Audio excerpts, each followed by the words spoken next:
How's it going, true believers? Matt Sardo here. Welcome to the holiday edition of Birds of Prey #1 review. What? Oh, man. How was your barbecue? Tell me all about your barbecue. Put it in the comments below. I did not get the barbecue like I wanted to, but I did. I did play some disc golf, and that was nice, and I got some sun, and everything else was good. But I was like, holy cow, it's Monday. Comic books are coming out tomorrow. DC, why do you do this? New comic book day is Wednesday. End of rant. But Birds of Prey, like, holy shit, don't listen to me anymore and just run to your comic book store and pick this issue up, like, right now. Like, it says face-breaking first issue. If it said face melting, that would be me. Like, my face melted after I read this book. Oh, it's so good. It's just, there's a vibe to it. And I know people were talking about like spoilers and stuff. I wasn't very like shocked reading it. I was just jazzed. I was super jazzed reading this book. It reminded me of watching Guardians of the Galaxy Volume 1 for the first time. Like there was just a very nice vibe to the book, and like it was paced super well. Where it just keeps moving, and like the jokes, I wouldn't even say so. It's just the commentary and the conversation that's going on just like hits a beat. And I was like super jazzed about this book after I got done reading it. I just, and we're not even talking about the artwork yet. We're just talking about the story. And I'm not even really going to tell you about the story because I'm not going to spoil anything for you. But like, you just need to buy this book. It just bonkers good. All right, so who's the creative team on this? All right, so Kelly Thompson, she's already on my like A-list after the Cole. She was like, with the Cole, I was like, oh my God, this is amazing. They just like built characters super quick and super deep. And I enjoyed the first issue. And then she does the same exact thing with Birds of Prey, where it's like, you know these characters, but like, she gives you just a different look and gives you just enough insight on them to like make you want to care about all these different characters.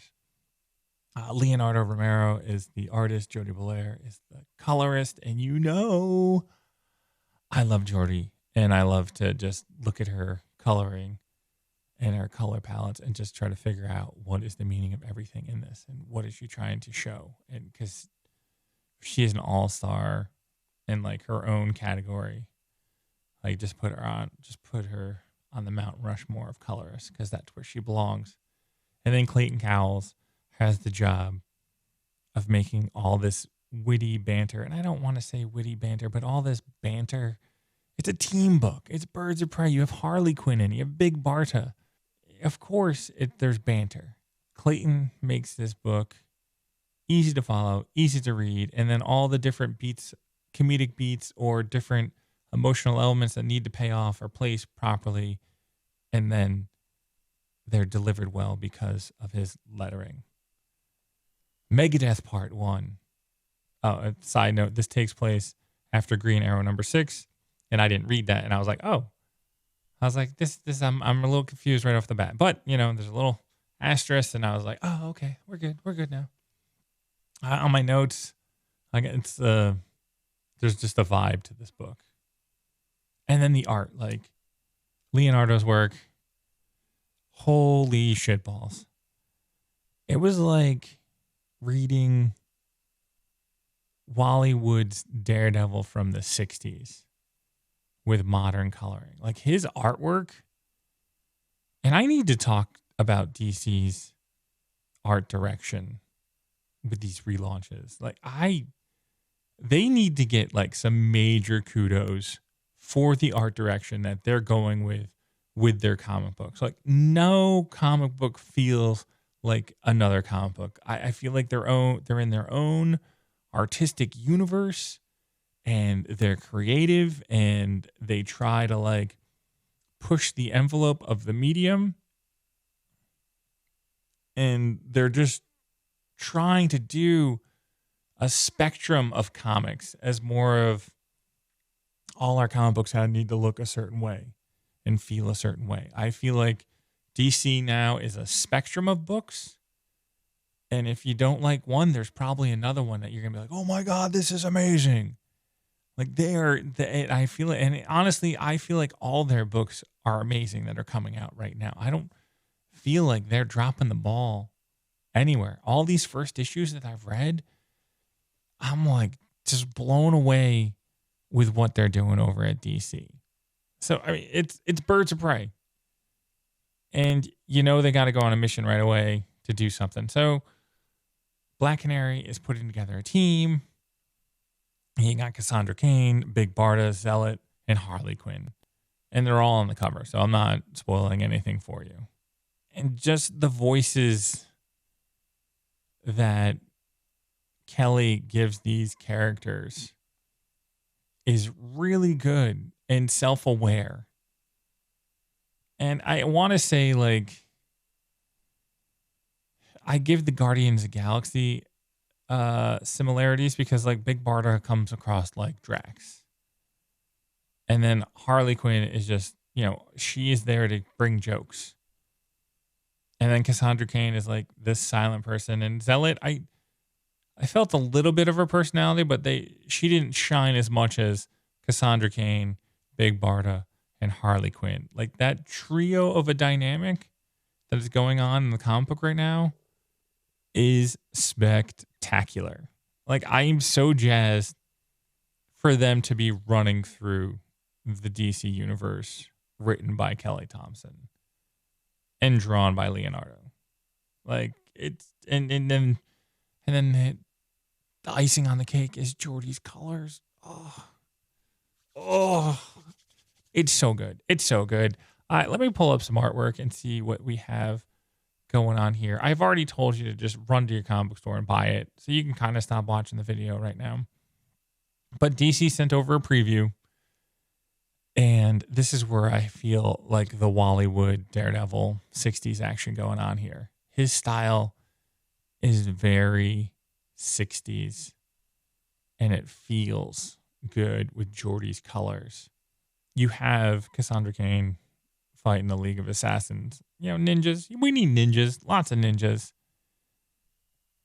And it's just running through. You got a nice 1, 2, 3, 4, 5 panel page. Lots of action. Different amazing angles. Nice silhouette. You roll out of it. Tosses some batarangs. And then you have like a nice hero pose. And then you're like, oh shit. Lots of more ninjas. Tons of ninjas coming along. And then you get a giant splash page. And I was like, this is where it totally feels like a 60s Daredevil book. Like, look at all the action going on in this page. And all the lettering. Clayton had to work on this issue. And all the lettering doesn't look fake. It looks like it belongs. It looks like it's drawn in. It doesn't look like a sticker. And that could be part of the coloring. Somebody will have to let me know, Jordie or Clayton, like, who did Jordie color this? Did she, like, I don't know what the type of saying would be, to like flatten it out afterwards to make it so it blends in, but like everything's colored really well. So I wonder if Clayton did, if Leonardo drew it and then Clayton lettered it and then Jordie colored everything, because it looks like everything works really well in this. And just the dynamic you come across, and it kind of circles around. I mean, honestly, it comes across this way, and you want to come back to the middle. And you can't see what my fingers are going. And you guys, and Black Canary and Cassandra Cain come together, but then there's also like this part of the panel way over here, like where Cassandra is doing her own thing over here. It's a very interesting. I would like to know, Leonardo, how you want my eye to go through on this double page spread of awesome ninjas getting their butts kicked. Post fight, you have Black Canary, Cassandra Cain, just the carnage in the background, a nice rule of thirds used on the first panel, and then you have a very cinematic element going in the final 5 panels where you have an establishing shot and then you have back and forth dialogue going on, and then you have the close up and things get closer where you see Black Canary and then you see the emotional reveal. So the storytelling elements of this are just solid. And then it's funny because the only thing different between the bottom 2 panels of Cassandra is a few accent marks or motion marks, and then maybe the cape. That's the only way. It's a subtle difference, but you could still be like, okay, those 4 little action marks is her talking, and then she's kind of just stoic afterwards. It's cute. It's not cute. It just works very well. And then the emotion on Black Canary's face on the next page. You have a nice 5 panel, 4 panels up top, and a nice breakthrough panel at the bottom where you have the emotional reaction, and then you kind of just the movement, and then they're jumping out at you. And I like that. That's a nice angle looking up at the city. This is has a nice cinematic quality to that last panel there. And the way Leonardo uses the rule of thirds and angles and shapes, and then you have like the nice balance of colors, because like you have Cassandra Cain, she's in a Batman outfit, and it's more pink than black. And it's just, you can feel the light of the city shining on her. It just works really well. Oh man. Bonkers, amazing book. Must buy. When you pick up the book, comment below and let me know what you think about it, because I'm super jazzed about it. I'm super jazzed about it. Oh man, I forgot.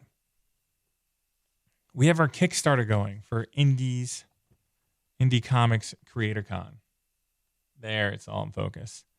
So there'll be a link up here to head over to the Kickstarter. We're trying to bring an amazing, epic indie convention to New Haven, Connecticut. And the only way we're going to be able to do it is by your support. So head over to the Kickstarter, grab yourself a ticket to the show, grab yourself a pin, grab yourself an indie yearbook. We have a digital bundle with like 20 indie books in there. You can grab that. Like so many amazing things that you can get. But this is going to be a great show. Maddie Keene with this sick poster. If you live in Connecticut, definitely chime in below. Let me know where you're coming from. If you're in New York, Mass, Rhode Island area, chime in too, because I would like to be your friend. But again, Birds of Prey, #1, out from DC Comics today. Must buy. Amazing artwork, amazing storytelling, like firing on all cylinders. Bonkers good. Just bonkers. Straight up bonkers good. That's all I got to say. Take care.